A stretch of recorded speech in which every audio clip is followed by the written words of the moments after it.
ओम ब्रह्मदेवाय नमः। ओम ब्रह्मदेवाय नमः। पुत्र गणेश, आश्चर्य की बात है, इतनी लंबी यात्रा के बाद भी तुमने भोजन की बात नहीं की पुत्र। क्या हुआ? कहाँ खोए हुए हो तुम? खोया हूँ? नहीं तो माता, मैं तो भोजन की प्रतीक्षा कर रहा हूँ। माँ, मुझे और वल्ली को अनुमति दीजिए ना। आज देवर जी के लिए भोजन हम तैयार करेंगे। हाँ माँ, और फिर अपने ही हाथों से उन्हें भोजन कराएंगे भी। उचित है। ओम ब्रह्मदेवाय नमः। ओम ब्रह्मदेवाय नमः। ओम ब्रह्मदेवाय नमः। ओम ब्रह्मदेवाय नमः। भोजन करने की तो प्रबल इच्छा है मुझे, किंतु ये स्वर ये मुझे बारंबार विचलित कर रहा है। प्रभु का ध्यान कहाँ है?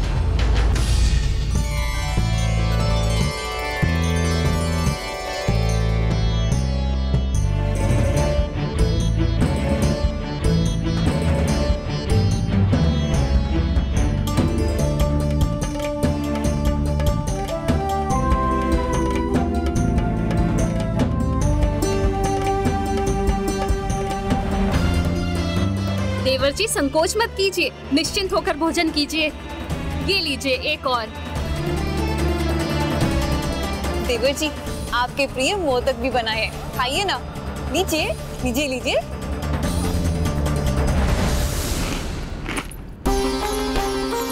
और ये हमारे लड्डू भी खाइए।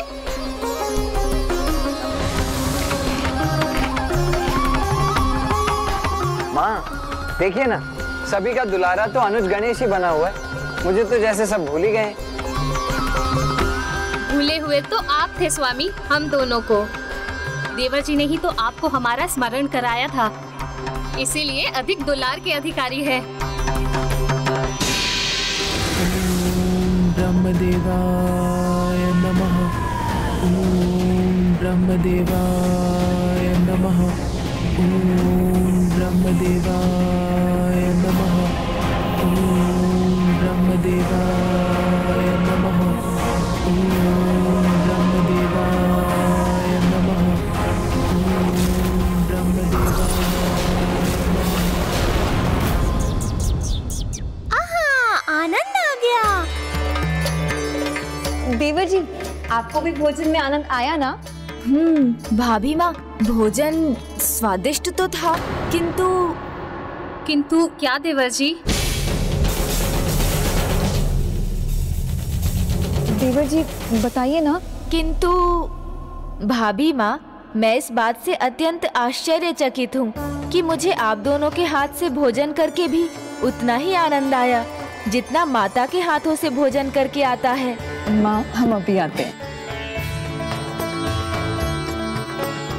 पुत्र, यहाँ आकर आज पहली बार तुम्हारी भाभी माँ ने इतने प्यार से तुम्हारे लिए भोजन बनाया ही नहीं, तुम्हें इतने दुलार से खिलाया भी है। तो क्या तुम? समझ गया माता, मुझे भी उनके स्वागत के लिए उन्हें कोई उपहार देना चाहिए, यही ना? किंतु आप चिंता मत कीजिए, मैं उसके लिए तैयार हूँ। मैं अभी गया और अभी आया। चलिए मूषक जी, भाभी माओ के लिए उपहार तैयार करना है।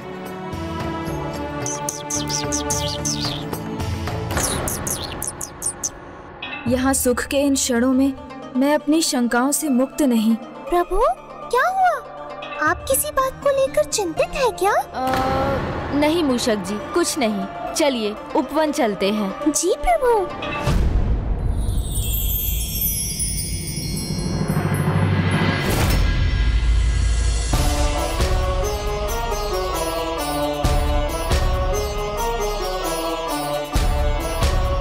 ये लीजिए प्रभु। प्रभु तो ध्यान ही नहीं दे रहे। प्रभु ने बताया नहीं किंतु कुछ तो है जिसकी चिंता उन्हें सता रही है। वो बार बार एक ही दिशा में देखे जा रहे हैं। मैं भी तो देखूं, क्या है वहाँ? ओम ब्रह्मदेवाय नमः। ओम ब्रह्मदेवाय नमः। ओम ब्रह्मदेवाय नमः। ओम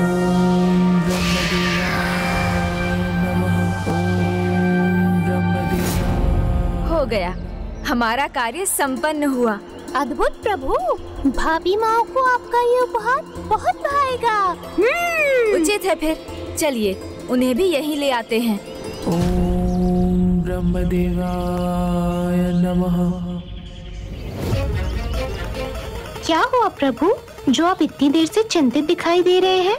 ज्ञात नहीं मूषक जी, किंतु बहुत समय से कोई ब्रह्मदेव की तपस्या में लीन है और उससे मुझे नकारात्मक संकेत प्राप्त हो रहे हैं। अब जब वो तप संपन्न होने वाला है तो मुझे ऐसा आभास हो रहा है जैसे वो कुछ ऐसा मांगने वाली है जिससे संपूर्ण सृष्टि पर बहुत बड़ा संकट आने वाला है। किंतु ये कौन है? आप किसकी तपस्या की बात कर रहे हैं प्रभु? उसकी। उठो करकटी, तुम्हारी तपस्या पूर्ण हुई। करकटी, करकटी। ब्रह्मदेवाय नमः।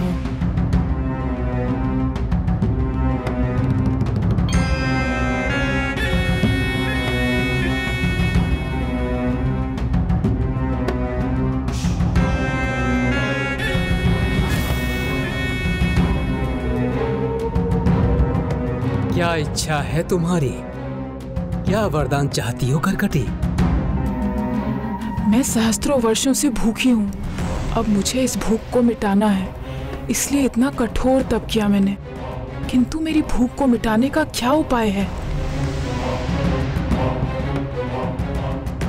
क्या मांगू मैं? क्या हिमालय पर्वत से भी विशालकाय होने का वरदान मांग लूं, जिससे एक ही बार में पंछियों के संपूर्ण झुंड को अपने मुख में समाकर उन्हें अपना आहार बना सकूं? नहीं नहीं, इतना पर्याप्त नहीं। तो क्या पृथ्वी जितना विशालकाय होना मांग लूं, जिससे उसके विशाल भागों को ही अपने भीतर समा सकूं? किंतु क्या ये उचित होगा?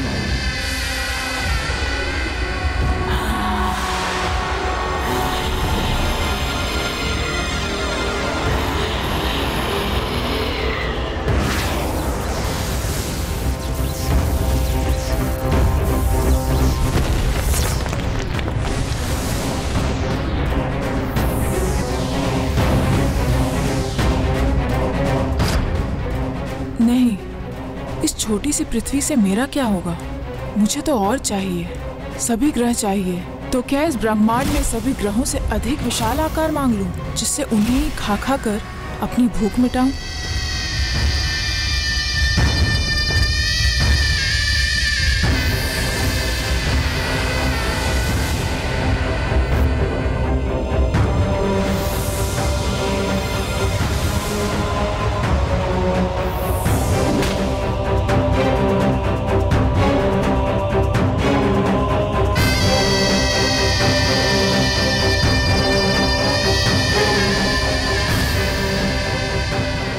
नहीं नहीं, जितनी विशाल हो जाऊंगी मेरी भूख भी उतनी ही विशाल होगी। ये भी पर्याप्त नहीं, तो मुझे और कुछ चाहिए। प्रभु, ये इतनी देर से क्या चिंतन कर रही है? कोई वरदान क्यों नहीं मांग रही है? किसी भी निर्णय से पहले चिंतन तो आवश्यक है, किंतु अति चिंतन किसी को भी भटका सकता है। अत्यधिक चिंतन का परिणाम या तो अत्यंत उचित होता है या अत्यंत अनुचित। अब देखना ये है मूषक जी कि इसके अत्यधिक चिंतन का परिणाम क्या होगा। सहस्त्र वर्षों की तपस्या से कुछ भी असंभव नहीं है। उसका फल तुम्हें अवश्य मिलेगा। जो भी वरदान चाहती हो करकटी, मांग लो। मुझे तो कुछ ऐसा चाहिए जो अनंत काल तक मेरी भूख को मिटा दे, जहाँ भूख से अधिक भोजन हो।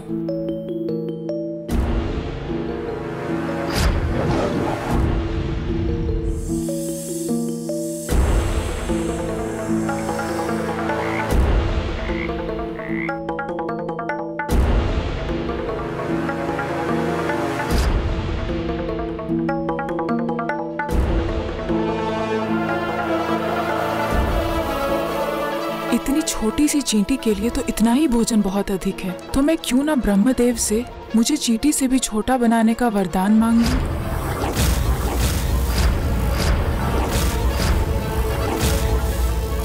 हाँ, उचित है।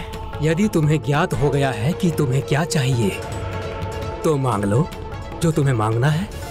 प्रभु, मुझे सूक्ष्म रूप धरने का वरदान दे दीजिए प्रभु।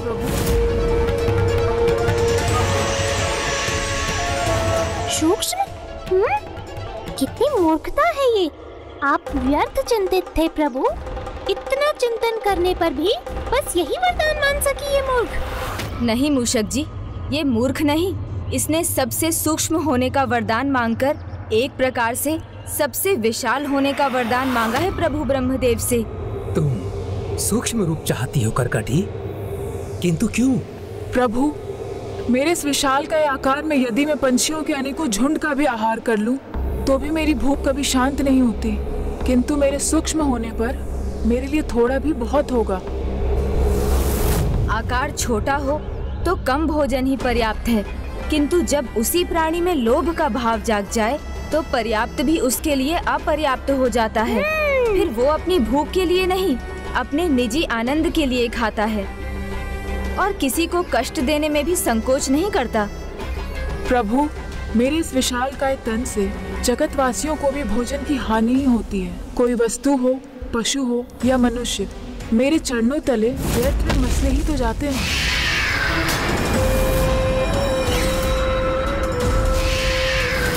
शत्रु यदि दिखाई दे और सामने से आए तब उसका सामना किया जा सकता है, किंतु शत्रु अदृश्य हो और सूक्ष्म होकर छिपकर गुप्त वार करे तो? प्रभु, सूक्ष्म रहूंगी प्रभु, तो व्यर्थ में मुझसे किसी अन्य की हानि तो नहीं होगी। हानि ही हानि होगी, क्योंकि जिसके आने का आभास भी ना हो वो तो विशाल सेना से भी अधिक हानिकारक है। ना उससे संघर्ष किया जा सकता है, ना उसे पकड़ा जा सकता है और ना ही उससे बचकर भागा जा सकता है। तब तो प्रभु ब्रह्मदेव को उसे ऐसा वरदान कदापि नहीं देना चाहिए। घबराइए नहीं, अमृतत्व नहीं चाहिए मुझे। आप मुझे सूक्ष्म बना दीजिए प्रभु। मुझे ये वरदान दीजिए कि मैं सुई अर्थात सूचिका की नोक से सहस्त्रों गुना सूक्ष्म बन जाऊं और जल, वायु, स्पर्श किसी भी प्रकार से और विशेष रूप से प्राण वायु से किसी के भी शरीर में प्रवेश कर उसके हृदय, उसके फेफड़ों और उसके अन्य भागों को अपना आहार बना सकूं प्रभु।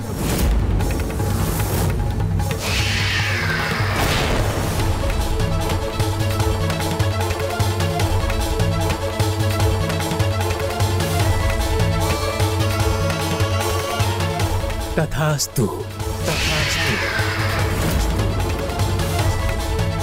मैं तुम्हें वरदान देता हूँ कि मेरे अंतर ध्यान होते ही तुम सूक्ष्मतम जीव सूचिका बन जाओगी और वह उपसर्ग से युक्त तुम भी सूचिका कहलाओगी, भी सूचिका कहलाओगी। धन्यवाद प्रभु।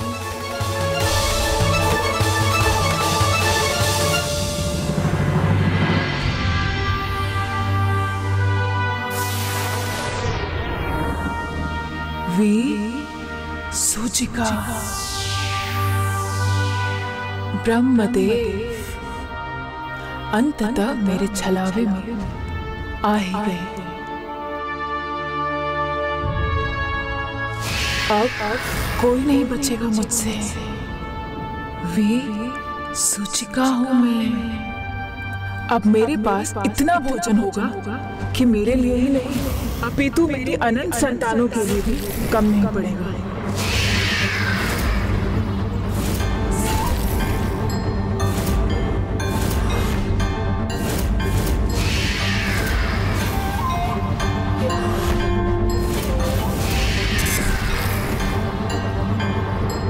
मेरी आशंका सत्य हो गई। अब कहीं अपनी भूख मिटाने के लिए ये कोई संकट ना उत्पन्न कर दे। बस यही एक इच्छा है मेरी। किस इच्छा की बात कर रहे हैं देवर जी?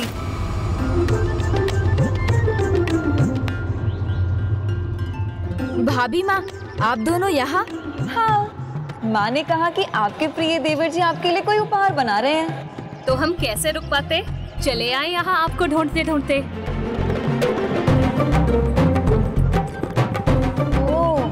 अवश्य कोई गुप्त उपहार तो है वहाँ, है ना? हाँ, नहीं नहीं, मेरा अर्थ है हाँ। अब भेद खोल ही दीजिए, हमें हमारा उपहार दिखा ही दीजिए। उचित है, फिर आप देख लीजिए।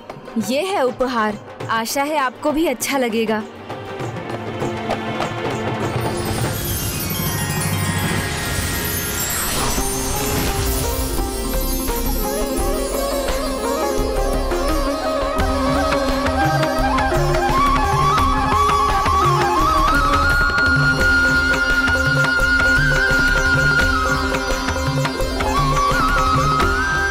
एक बार झूल कर देखिए ना भाभी माँ, अच्छा लगेगा आपको।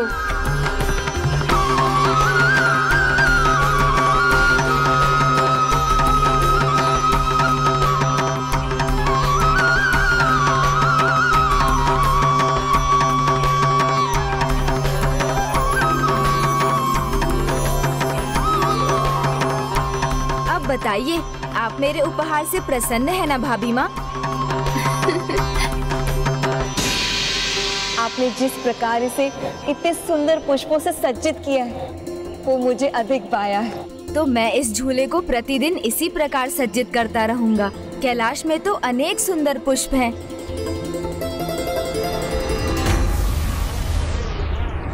सभी पुष्प मुरझा कैसे गए, और वो भी यहाँ कैलाश में?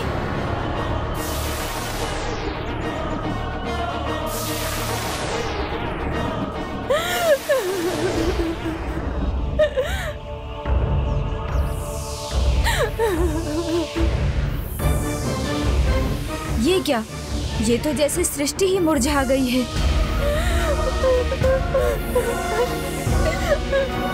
कौन है ये? किसके रोने का स्वर है ये?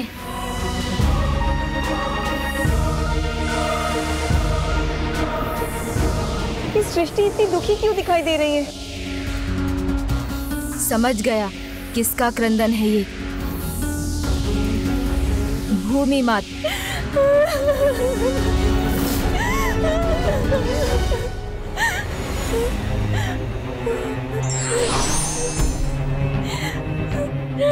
क्या हुआ माता भूमि?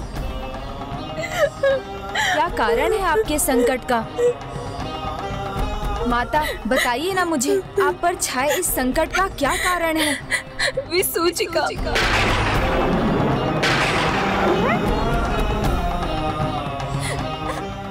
प्रभु ब्रह्मा जी के वरदान का अनुचित लाभ उठा रही है वो। अपनी भूख मिटाने के लिए सहस्त्रों वर्षों का तप किया है उसने, और वो अपना नियंत्रण खो चुकी है। वो सूक्ष्म रूप पाने के बाद अपने ही जैसी अनेकों विसूचिकाएं उत्पन्न कर रही है प्रभु।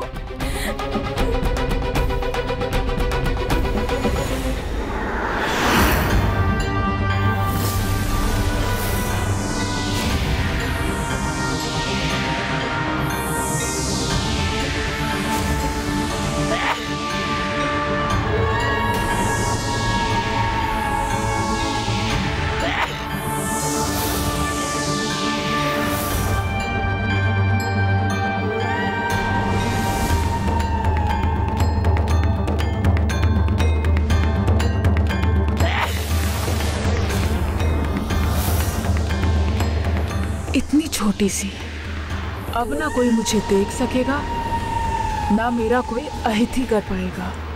पूरी सृष्टि पर मेरा ही अधिकार होगा।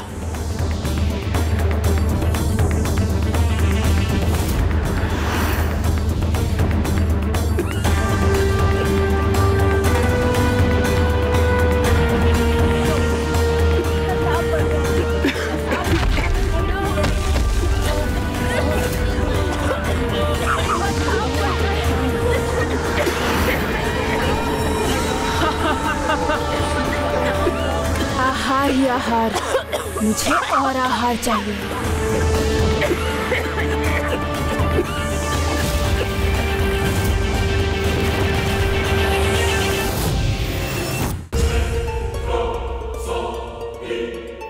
ओह, ये मनुष्य अभी तक जीवित है, तो मैं इसे सूचना नहीं दूंगी। इसके भीतर जाऊंगी और इसके प्राण भी खाऊंगी।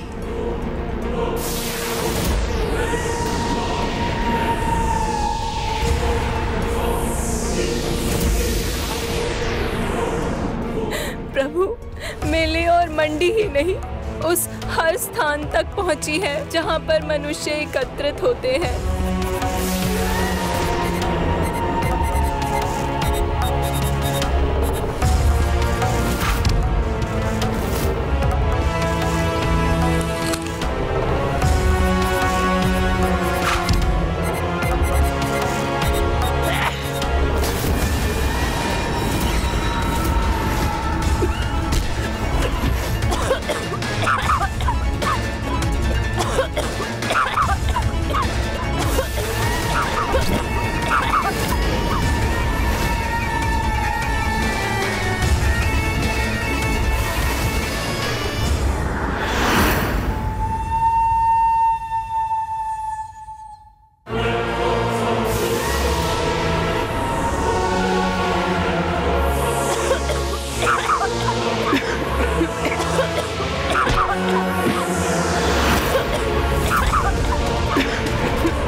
मेरी माँ की सहायता कीजिए ना, इनको क्या हो गया?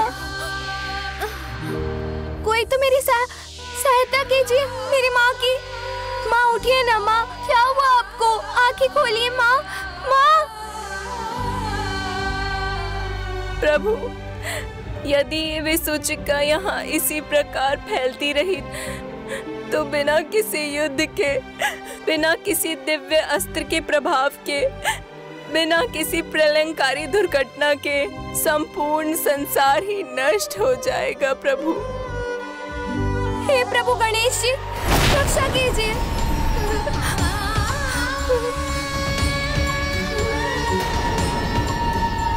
हे पार्वती नंदन, हे विघ्नहर्ता गणेश जी, इस संसार के सामने जो ये भयानक विघ्न छाया है, उसका आप ही कुछ समाधान कीजिए प्रभु। इस विघ्न को दूर कर समस्या का हल निकालिए ना प्रभु। जहाँ समस्या का जन्म होता है, वहाँ प्रकृति में उसका निवारण भी जन्म लेता है। आज जो कुछ भी घटित हो रहा है, उसके पीछे निस्संदेह कोई बहुत बड़ा कारण है। कोई ऐसी घटना जो बहुत दिनों से बहुप्रतीक्षित थी। भूमाता, इस संकट का अंत करने हेतु शीघ्र पृथ्वी पर एक ऐसे दिव्य पौधे का जन्म होगा जो आरोग्य का प्रतीक होगा, जिसके पूजन से मन को शक्ति मिलेगी, जो प्रसाद बनकर तन को भी शक्ति प्रदान करेगा, उसे निरोग रखेगा। प्रत्येक निवास के आंगन में उसका होना ही शुद्धि और सकारात्मकता देगा।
अभी मैं स्वस्थ हूँ, चिंता मत करो, संकट टल गया।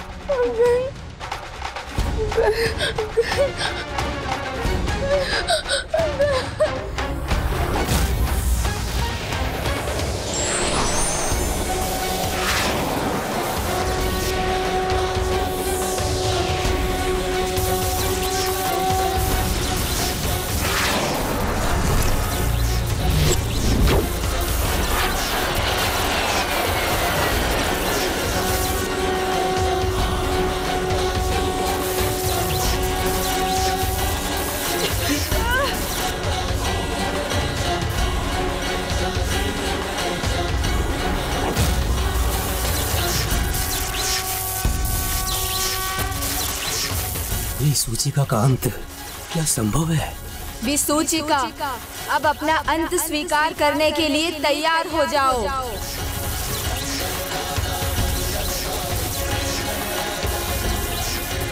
अब तुम्हारा अस्तित्व सदा सदा के लिए मिट जाएगा।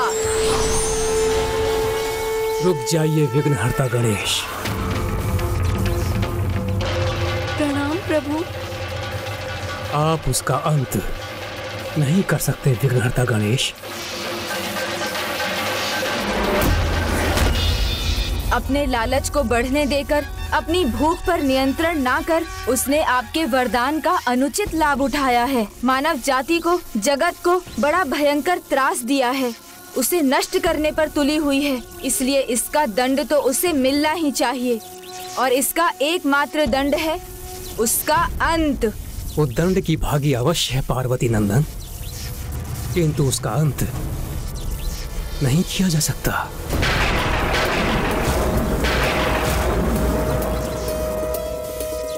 किंतु क्यों ब्रह्मदेव, क्यों नहीं किया जा सकता उसका अंत?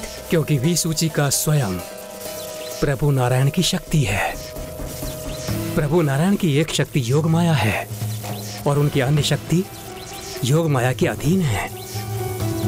उनमें से एक शक्ति की ही स्वरूप है कर्कटी यानी विसूचिका। फिर अच्छा हो या बुरा, जब तक प्रभु नारायण की कृपा से ये माया स्वरूप संसार रहेगा तब तक विसूचिका भी रहेगी।